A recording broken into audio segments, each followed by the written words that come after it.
don't use that. Great area of opportunity for all of us in this time of recession. When other public and private resources to support our work are declining dramatically, you won't be surprised to hear me say, I think, that the bottom line of that's something we all understand, that our sector is deeply strained. The unprecedented community is that this will not be over quickly, and that indeed 2010 is likely to be more difficult than 2009.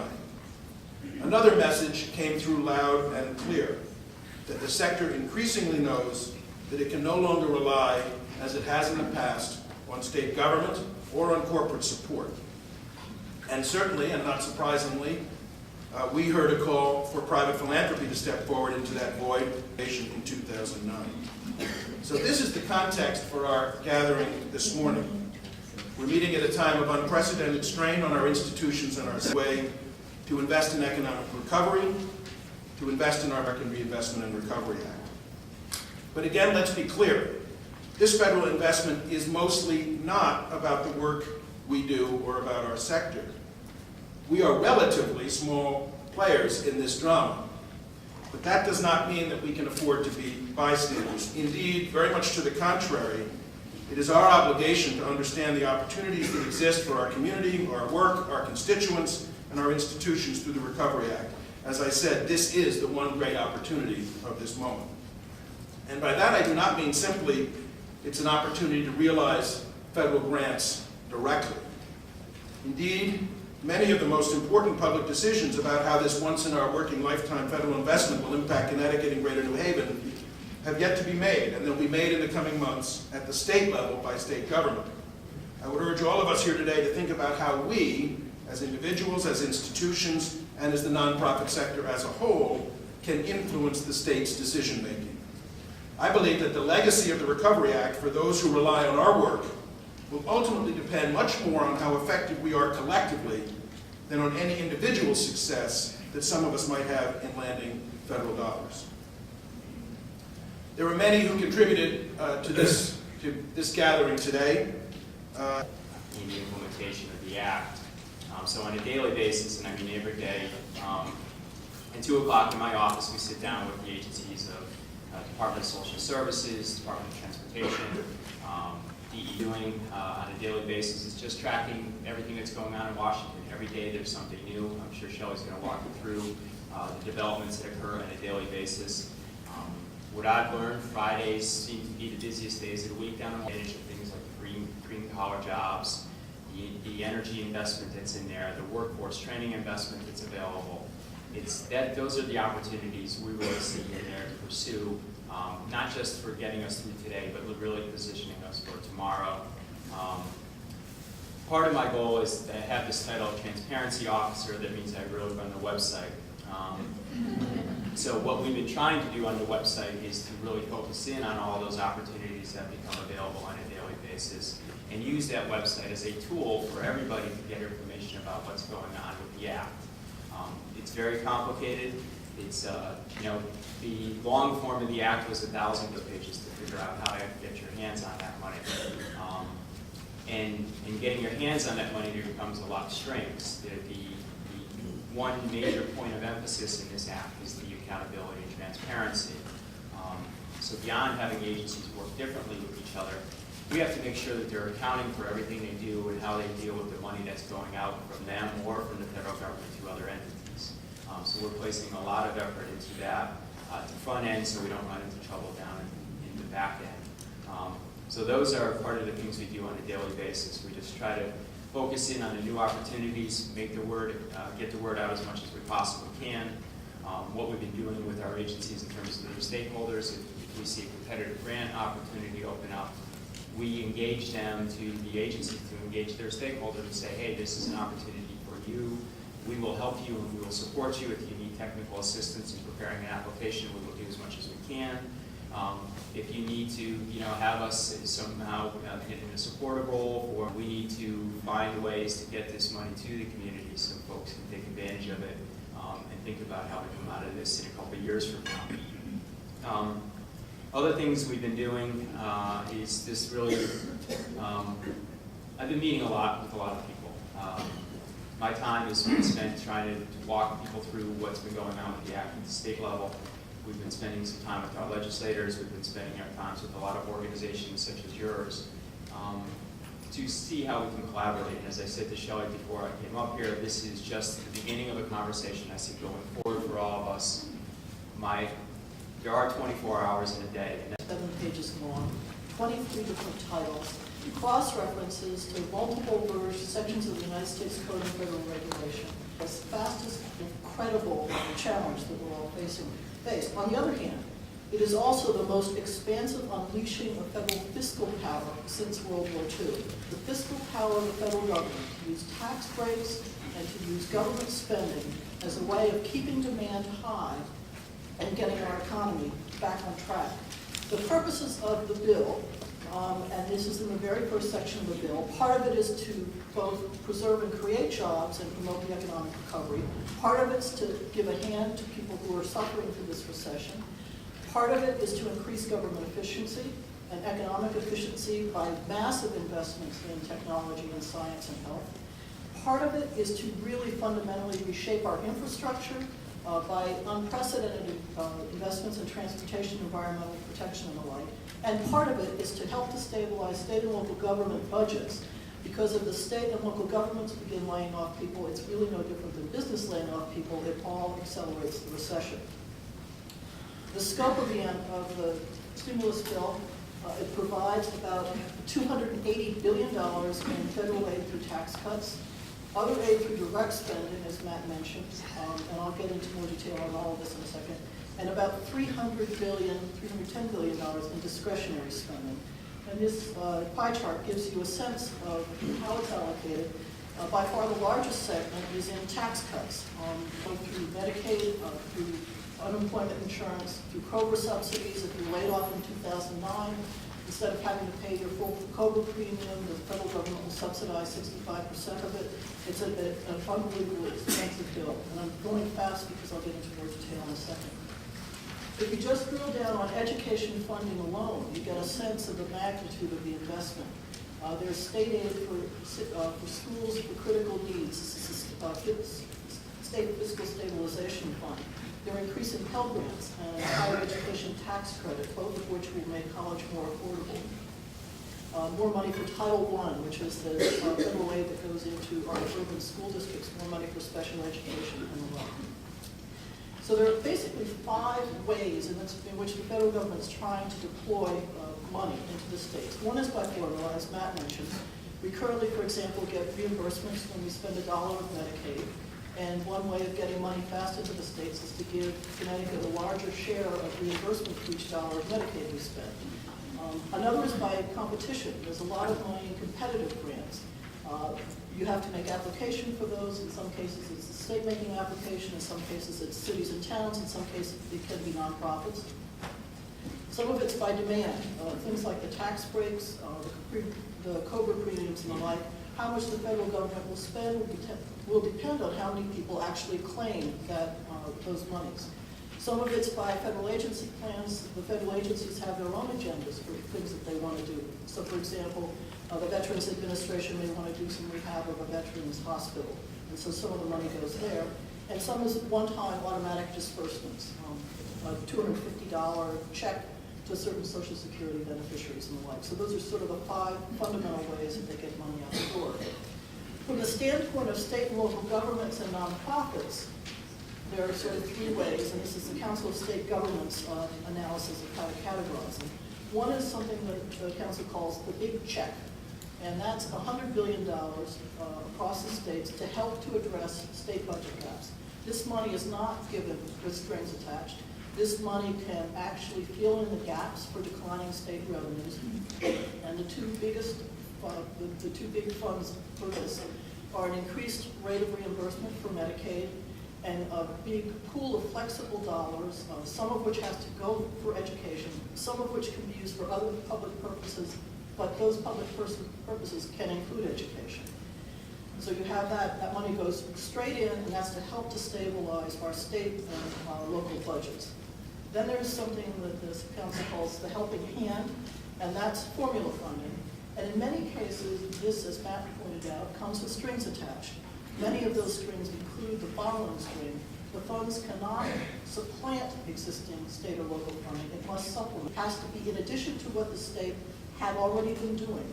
And that's, the reason for that is that the goal of that is to stimulate the economy even more than it would otherwise be stimulated. And then the third category is the cookie jar. That's the competitive state opportunities, grant opportunities, about $100 billion there. And the two largest categories are education incentive grants and energy efficiency grants. There's also help for individuals and businesses. As you saw on that pie chart, the biggest single category of money coming into the state would be through tax relief.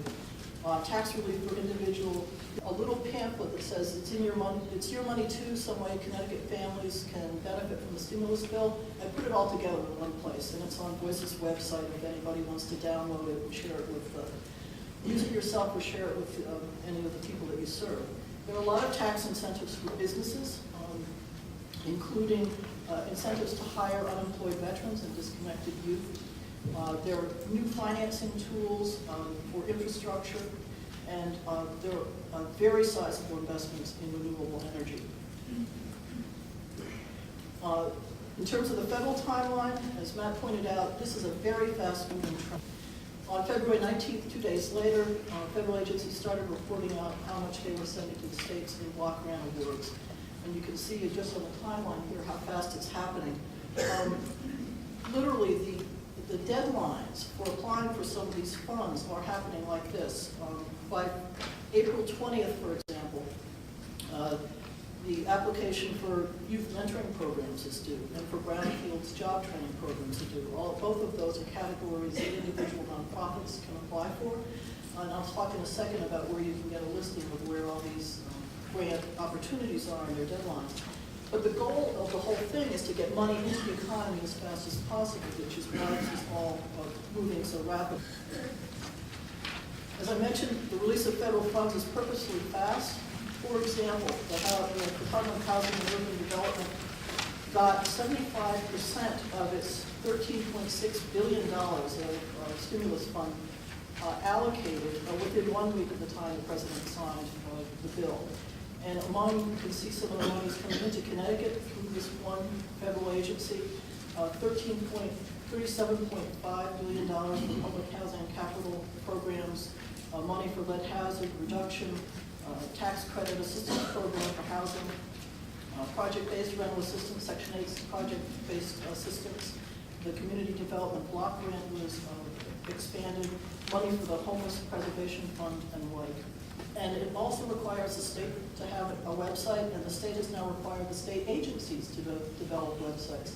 So there will be ways of tracking how every single dollar of this money is spent, and Stuart will talk more about it. Millions of dollars are at stake for Connecticut state and local governments. This is just a snapshot of some of the money that's available. And Medicaid reimbursements coming into the state. That state fiscal stabilization fund is about $542 million, $97 million more in Title I money. That's much better. But this gives you a sense both of the amount of money, but also the range, $302 million to help repair highways and bridges. More money for foster care and adoption. Looking at the Medicaid reimbursement rate, this is to increase our Medicaid reimbursement rate, since about 20% of our budget is spent on Medicaid. Typically, Connecticut gets about 50 cents on the dollar for every dollar that we spend, but under the stimulus bill, every state will automatically go up 6.2 percentage points. So that puts us up to 56.2. And then there's also an increase that depends on how high your unemployment insurance, how high your unemployment rate gets.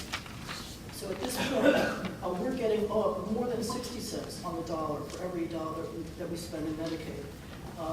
We've already received $275 million of additional reimbursements for the last 2 quarters of 2008, and we're expecting very significant amounts in 2009 and in 2010-11 as well, for a total of about $1.2 billion of money that we were not expecting that will help us to address our budget deficit.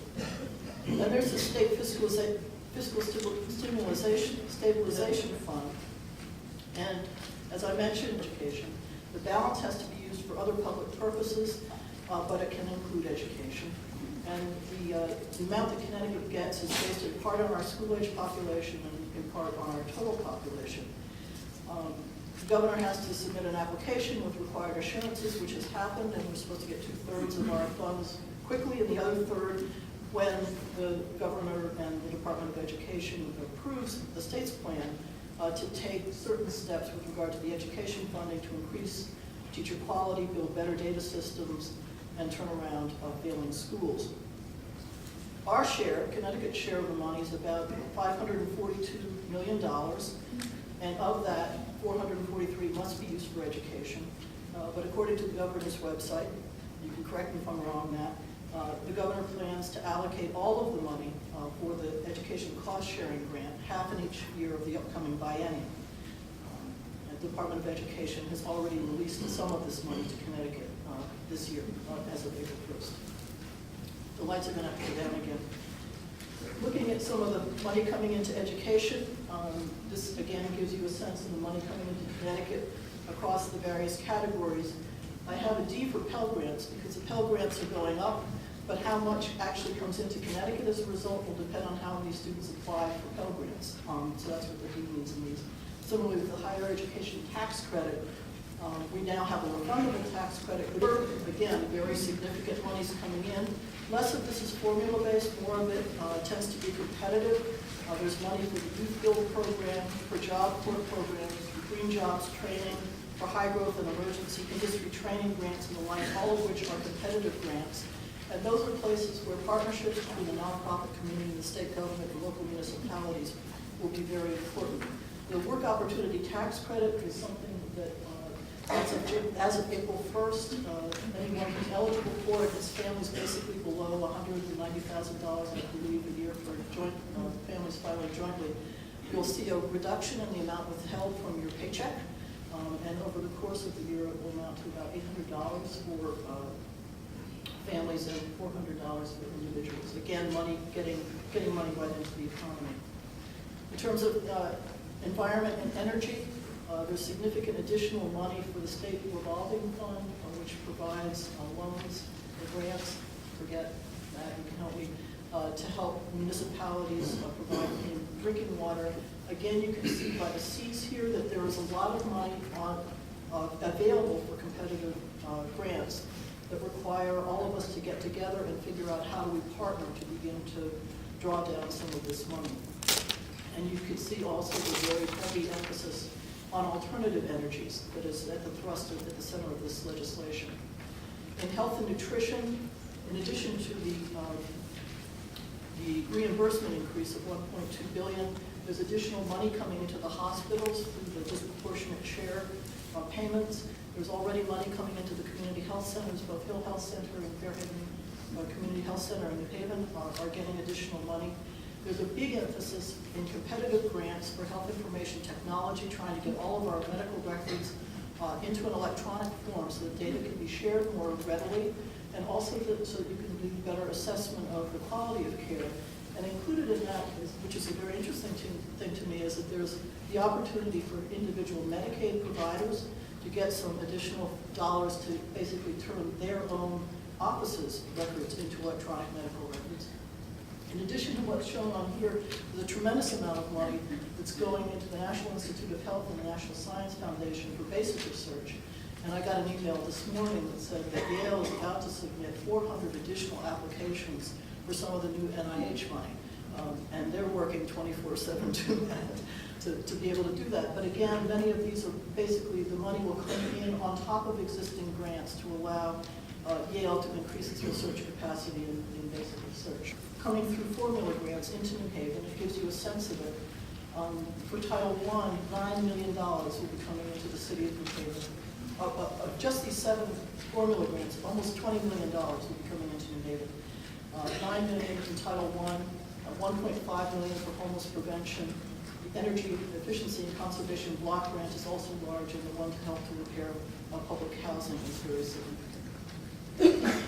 But if you look even broader at the region, this is just looking at the Title I grants, just one category that was on that previous slide, and you can see that about $13.6 million is coming into towns in the Community Foundation's catchment area for Title I funding. And one of the things that's important about the Title I funding is it's in the category of must supplement and can't supplant. So it can't be used to replace local money. It has to be on top of whatever local and state money is coming into the towns. And then I mentioned what can be claimed by taxpayers, the Making Work credit. Now, there are a lot of opportunities in the stimulus bill for nonprofits to apply directly.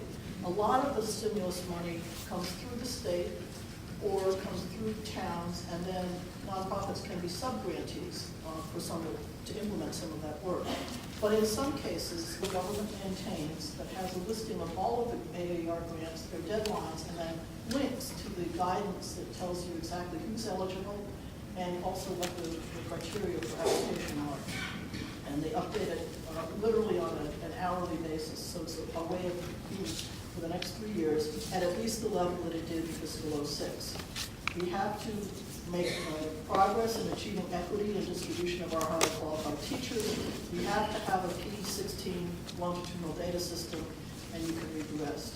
The federal reimbursements are conditioned, the increased federal reimbursements are conditioned on keeping the same eligibility standards as on July 1st of 2008. When the federal agency responsible for this came out with guidance, it made clear that imposing new premiums and co-pays on currently eligible recipients constitutes, in their mind, a change in eligibility standards. And so we can't do that and still get this enhanced reimbursement. We also have to comply with prompt provider payment requirements in Medicaid to be eligible. The energy program grants are conditioned on a state makes an effort that we continue the same level of state funding for energy programs as in the past. So the idea that we would sweep money out of the energy conservation, or whatever it's called, that big fund that is funded by our utility bill, sweep it into the general fund to help to balance the budget. And we can't do that and still get the state energy program funds. So as the state budget emerges through all of these negotiations, the block grant, which funds the Care for Kids program, has to supplement existing state funding for Care for Kids. And there is a set-aside for quality improvements in that grant. Similarly, the Public Housing Capital Fund has to supplement relocation as a principal reason for leaving work. We have everything else in order, and if we do that, it's called Race to the Top. And those are special grants that are targeted to help schools, specifically to help schools narrow the achievement gap. And that's such a good one for Connecticut to really do. There's also one that's available even to nonprofits called Invest in What Works and Innovation Fund.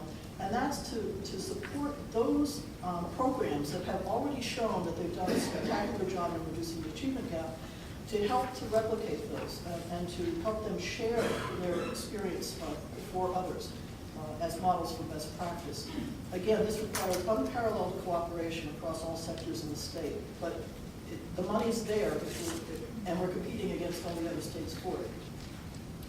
Some of the other challenges, as I mentioned, the capacity of state and local government to compete is undermined by other state budget-related challenges. Matt had a day job before this bill hit, and yet he's being asked to work 24/7 to get on top of this. All of you have other day jobs, and yet we're being asked to step up. So the only way this works is through really cooperative action where nobody's doing any duplicative work. Second challenge, unless residents and nonprofits know about the provisions, they're not going to go after them. That's why I did that little pamphlet about what's in it for families. That's why these forums are here for all of you. The third is that complying with the transparency accountability provisions are going to put additional responsibilities. And frankly, it's really hard to track use of federal funds in the state budget. That's a conversation we should have at another time. And then the biggest challenge is the moving target. New federal guidance is issued literally every single day. And just keeping on top of it. We started developing a spreadsheet of voices, and we'll put it online tomorrow because I've realized it will never be a finished product. Every single day it changes, so we'll have a data, but we need to get it up there, so we'll put it up. But literally, federal guidance is changing the ground rules. So here's some good resources for you. The www.recovery.gov website is the official website for the federal stimulus bill, and it has links on it to each federal agency's website. And each federal agency's website for the stimulus bill has further links to the guidance for each of the grants, the deadlines for the grants, and all of the information that you need for money coming through that agency. The second one, www.grants.gov, that particular URL, leads you to the listing, looks like this, of all of the grant opportunities with their deadlines. The type of opportunity is the agency that's responsible for it, and you can click on it and it will take you to the program guidance that tells you who can apply and what you have to do to apply, and what the requirements are and what the potential benefits are. The Council of State Governments website is spectacular. It has a wonderful analysis, a section-by-section analysis of money that comes to state and local governments and nonprofits. It doesn't deal with the tax code provisions at all, but it does deal with the other. It has that continually updated list of key deadlines that I mentioned. And it also has updates on the state responses to the stimulus bill, and that's really interesting to see how other states are claiming the money, how they're choosing to use it, and what other states are doing, even in terms of the infrastructure of trying to respond to this. And then the final is the ConnecticutRecovery.gov website, which is our official website. It's very interesting. It's keeping a log of the lobbyists who are coming to talk to Matt and his partner in this. It keeps minutes of the Economic Recovery Group, some listing of how state monies are being spent, the state certifications. Again, unparalleled transparency for state government on this kind of work. So the bottom line is, will it make a difference? Well, absolutely. Matt mentioned that we've got about $3 billion coming in through formula grants. We've got another $1 billion coming in through tax credits.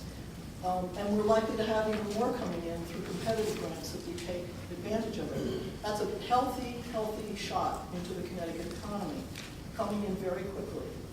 And the funds, as I mentioned, are really well targeted to avoid budget cuts and while making these very transformative public investments. Why it matters? This is the size of the state, the deficits as a percentage of our general fund budget. The orange ones were the deficit in the early 1990s when we passed the income tax. The yellow ones were our most recent recession, and the red ones are the ones that we're in right now. And that's why this federal stimulus bill makes an enormous amount of sense. So to close, Obama talked about the stimulus bill in bringing it out. He said, "I'm reminded of words President Kennedy spoke in another time of uncertainty. Don't pray for easy lives, pray to be stronger men and women," I add. "Don't pray for tasks equal to your powers, pray for powers equal to your tasks. America will be equal to the task. It will take time and effort, but working together will turn this crisis into opportunity and emerge from our painful present into a brighter future."